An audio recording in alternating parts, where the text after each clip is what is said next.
I have great pleasure in welcoming the Prime Minister of the Republic of Trinidad and Tobago, and I invite him to address the General Assembly. Mr. President, it is indeed a distinct honor to address for the first time this august Assembly of States, entrusted with the responsibility of charting the way forward on the wide array of issues that impact our collective development.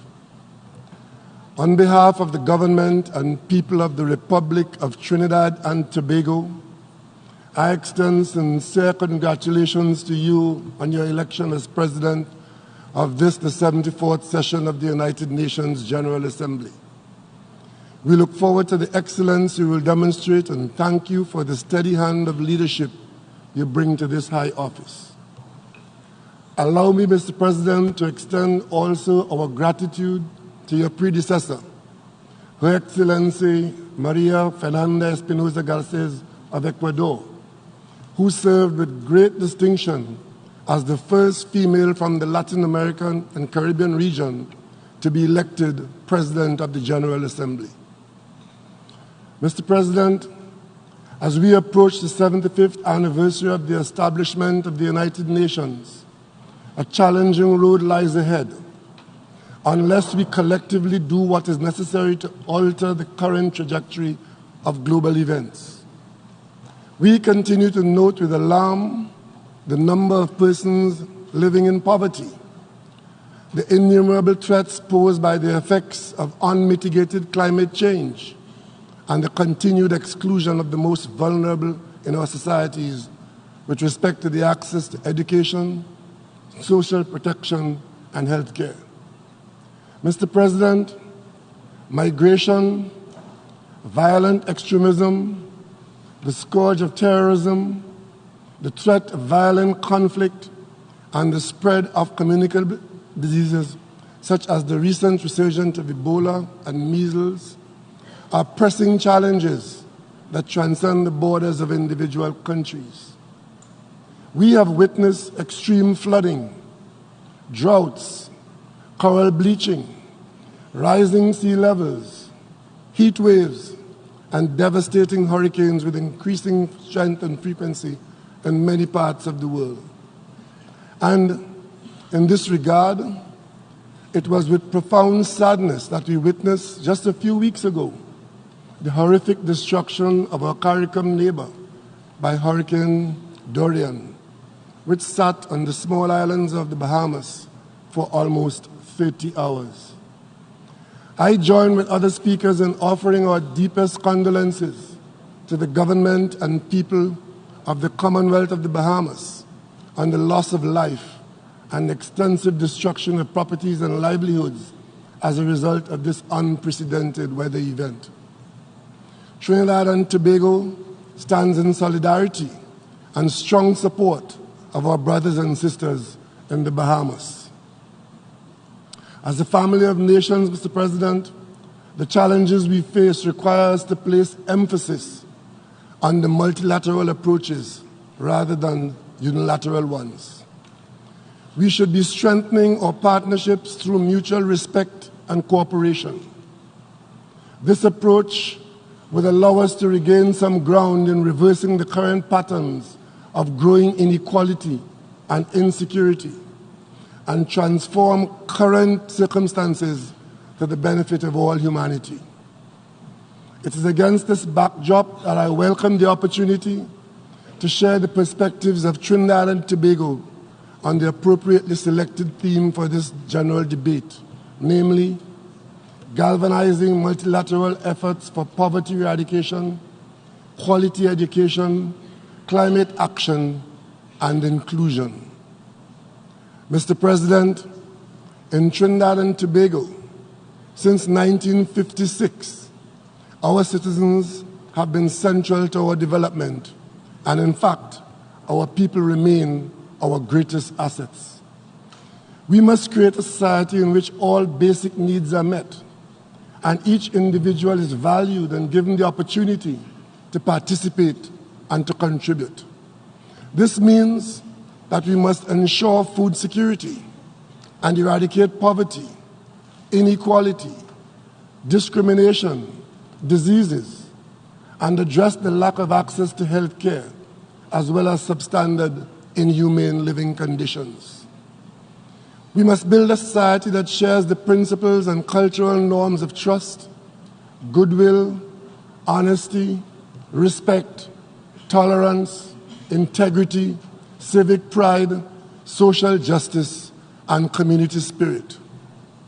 Accordingly, Mr. President, Trinidad and Tobago has adopted an integrated national poverty reduction strategy that is collaborative, sustainable, and meaningful for all stakeholders involved. Mr. President, the consolidation of our economic stability and capacity to remain effectively integrated into the global financial and trade architecture remains a priority for my government as we continue the search for measures to strengthen our fiscal resilience through diversification. Our national development ambitions should be buttressed by an enabling international economic environment through international trade, development cooperation, business activity, and finance. We are well aware that financial services play an important role as a contributor to economic growth and international trade and investment.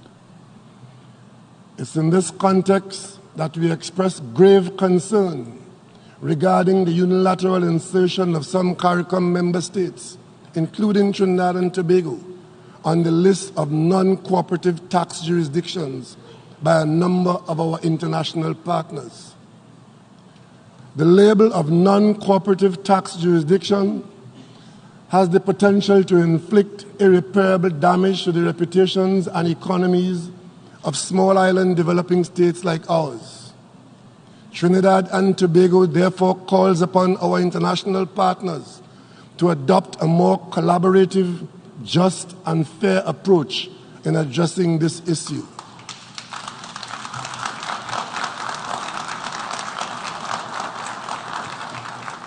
Mr. President, Trinidad and Tobago also remains deeply concerned about the progressive decline in correspondent banking services by international banks. This is particularly problematic for CARICOM member states as it threatens our financial stability, impedes our efforts to alleviate poverty, and limits our achievements in respect of socio-economic growth and development. Further, the withdrawal of correspondent banking services undermines the region's efforts to consolidate a global partnership that will achieve the Sustainable Development Goals. Trinidad and Tobago joins with other CARICOM members in calling for international banks to engage collaboratively with effective member states to restore mutually acceptable financial relationships. We welcome the observation by Secretary General Guterres at CARICOM Heads of Government meeting in July of this year that eligibility for official development assistance and other forms of concessional financing should include vulnerability criteria. Trinidad and Tobago therefore takes this opportunity to reiterate its call for the international community and international financial and development institutions to consider the formulation of new multidimensional parameters in determining access to concessionary financing.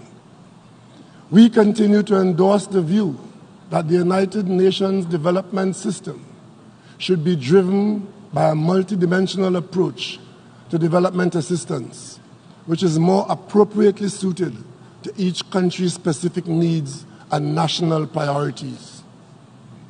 Mr. President, we remain troubled that even as we approach the third decade of the 21st century, women, girls, and persons with disabilities in many parts of the world are unable to enjoy basic human rights and freedoms.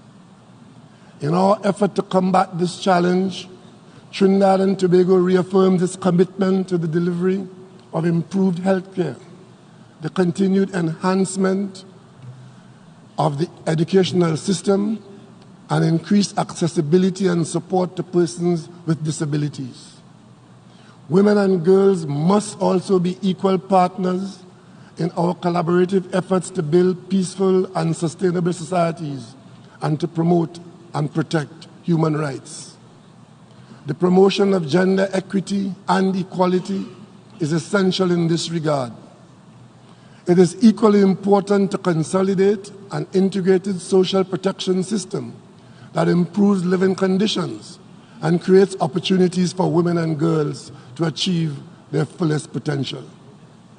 Mr. President, we have no doubt that climate change represents a very real threat that jeopardizes our pursuit of sustainable development.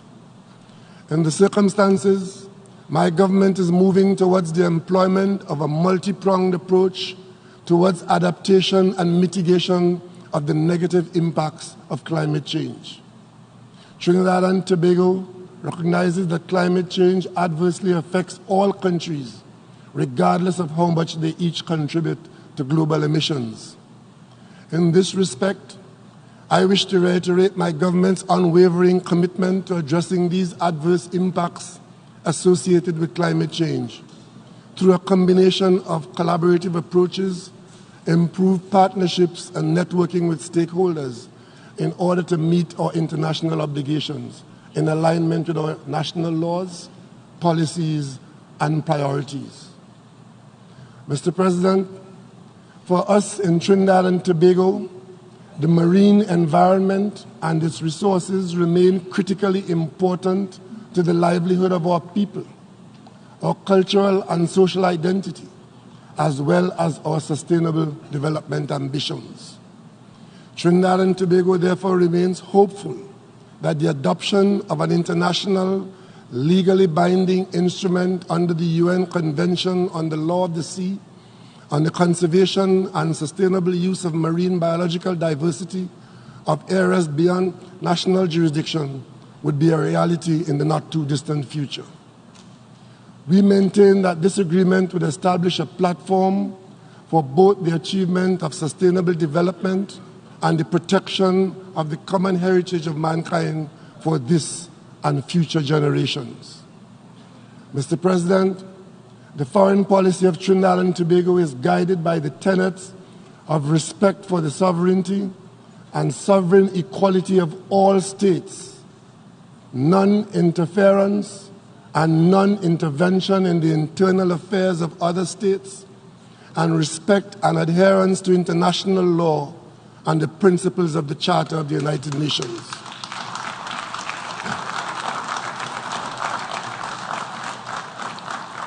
As a small island developing state, we remain fervent in our conviction that despite existing in a world where these well-established principles of multilateralism are under threat, our right to be heard ought not to be diminished or dismissed.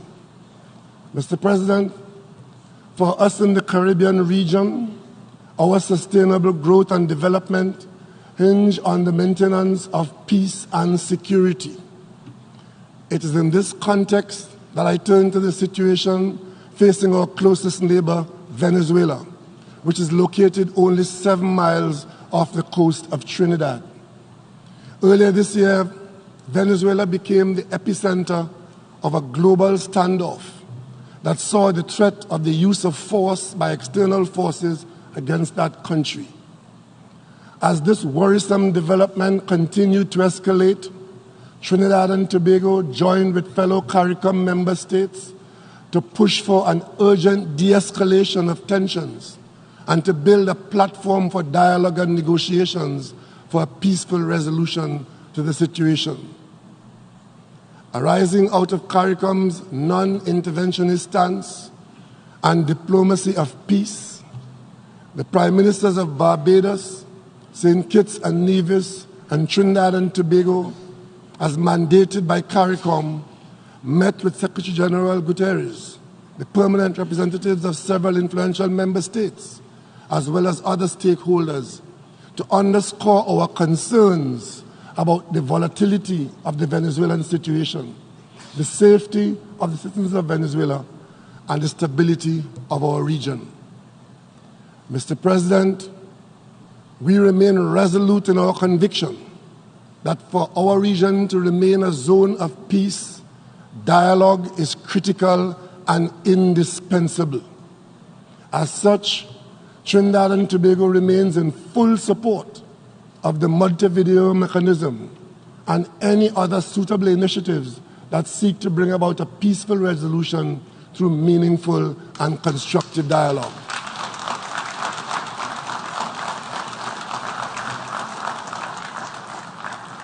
In this regard, I make special mention of the Norwegian government, and I applaud its efforts thus far in bringing both sides to the negotiating table, most recently in Barbados. We recognize that in order to achieve meaningful progress, the negotiation process requires time and patience, and all parties must engage in good faith. We therefore urge external forces not to further engage in unilateral intrusions, which could potentially undermine the negotiations and ultimately cause further hardship for the Venezuelan people. The objective of the international community should be to ensure that both parties are allowed to arrive at conditions for progress in Venezuela, with the ultimate aim of achieving political stability, peace, and economic well-being. The Norwegian CARICOM Montevideo mechanism initiatives are indeed worthy of support towards this end. We are saddened by the recent withdrawal of a party from this sane and sober initiative, but we trust that this development is temporary because only Venezuelans can properly take ownership of their situation, and we of this body can only help them along the path to security and economic stability. Mr. President, for us in Trinidad and Tobago, our sustainable development would be difficult to attain without the management of irregular migration. Trinidad and Tobago has not been unaffected by the influx of migrants from Venezuela. To manage this situation, my government implemented a migrant registration framework, MRF system, for both documented and undocumented persons who entered our country. The aim of the framework is to safeguard the human rights and humanitarian needs of Venezuelan nationals within our borders, while safeguarding national interests such as national security.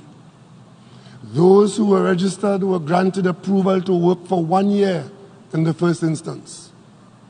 It should be noted that this registration process afforded those persons the opportunity to be self-funded through employment during their stay in Trinidad and Tobago. Mr. President, as a responsible member of the family of nations, the government and people of Trinidad and Tobago recognize our duty to assist our neighbors in their time of distress. We are undertaking to do so for just over 16,000 of our neighbors from Venezuela, despite our small size and very limited resources. Experience has shown that there are both opportunities and challenges with respect to migration. Our policy is rooted in the human attributes of respect and dignity, and ensuring that empathy shines through as a beacon to the destitute. Mr. President, these challenges are magnified for countries like Trinidad and Tobago, with limited resources and other capacity constraints. We have noted concern that criminal activity has moved from random acts of criminality to criminal networks, the activities of which are being carried out in an organized, highly sophisticated, and technological global environment. It is Trinidad and Tobago's experience and that of the CARICOM community as a whole that these compounded challenges represent a threat to our socio-economic well-being, the rule of law, and our peace and security. Mr. President, while it is important to treat with violent extremism from a security perspective, the threat and effect of this phenomenon should be neither overlooked nor dismissed. The global threat of young people being lured by extremist groups remains a major concern. In this regard, Trinidad and Tobago reaffirms its commitment to joining the international community in building an alliance for a strategic collective security architecture that addresses the conditions that give rise to violent extremism.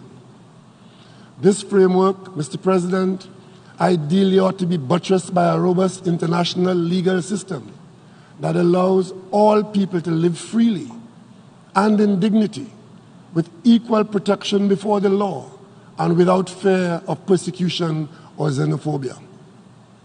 Mr. President, history has taught us that the maintenance of international peace and security cannot be separated from sustainable development. In this regard, we maintain that the economic, commercial, and financial embargo imposed against Cuba, a Caribbean nation which has been in place for almost 6 decades, undermines the country's potential to achieve sustainable development and economic growth. Trinidad and Tobago maintains further that the imposition of unilateral coercive measures against Cuba under the Helms-Burton Act is inconsistent with international law and the Charter of these United Nations. Trinidad and Tobago thus reiterates its call for the unconditional lifting of the economic, commercial, and financial embargo against Cuba.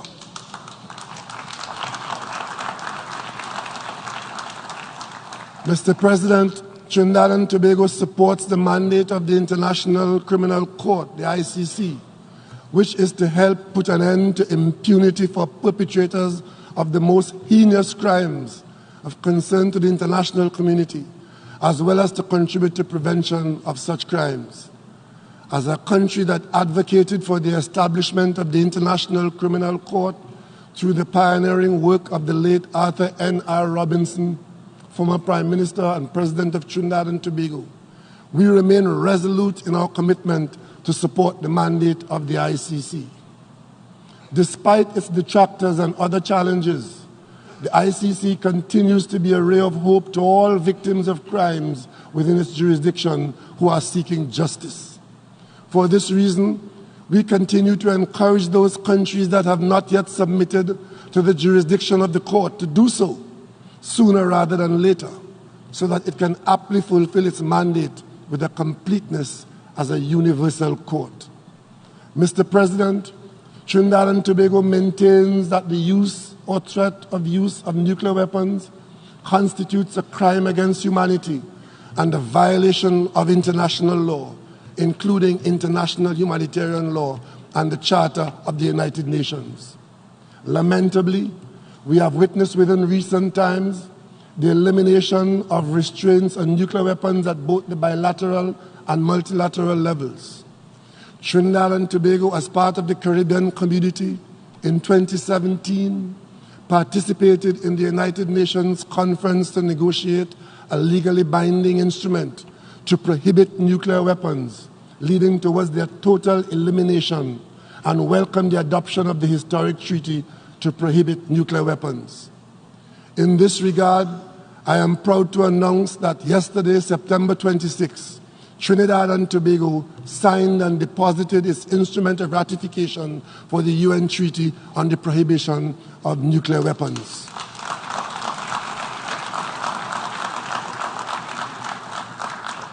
Mr. President, the reform of the Security Council continues to be an area where CARICOM remains actively engaged in its advocacy for early and comprehensive reform.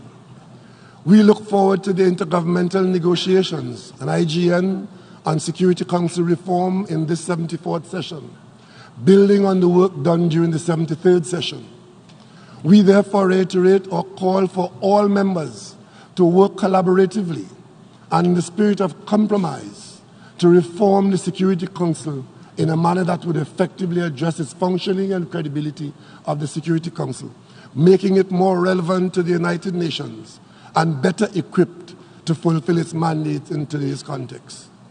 As CARICOM, one of our positions for the reform of the Security Council has been advocacy for guaranteed representation and inclusion of small island states, our SIDS, through a dedicated seat to be rotated among SIDS across all regions. While we remain hopeful that such a proposal would eventually find favor among member states at this moment, it is with great pride that we congratulate our CARICOM nation, St. Vincent and the Grenadines, which earlier this year became the smallest nation ever to secure a seat on the Security Council.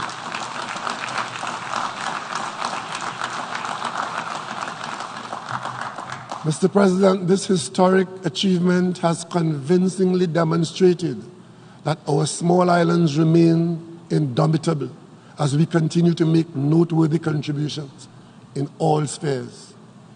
At this juncture, I would like to assure this General Assembly of Trinidad and Tobago's continued dedication to the maintenance of international peace and security, which is evidenced in our candidature for membership on the Security Council for the period 2027 to 2028, for what could be the second time in our nation's history.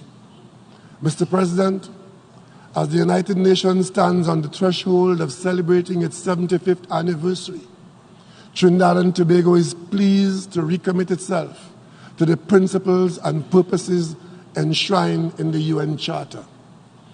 As member states of the United Nations, we need to recalibrate our efforts towards ensuring that our organization is effective, relevant, and fit for purpose, and that no one is left behind. I am confident that we possess the inherent desire, the will, and the impetus to achieve these goals. Mr. President, on behalf of the people of Trinidad and Tobago and our CARICOM nations, I thank you.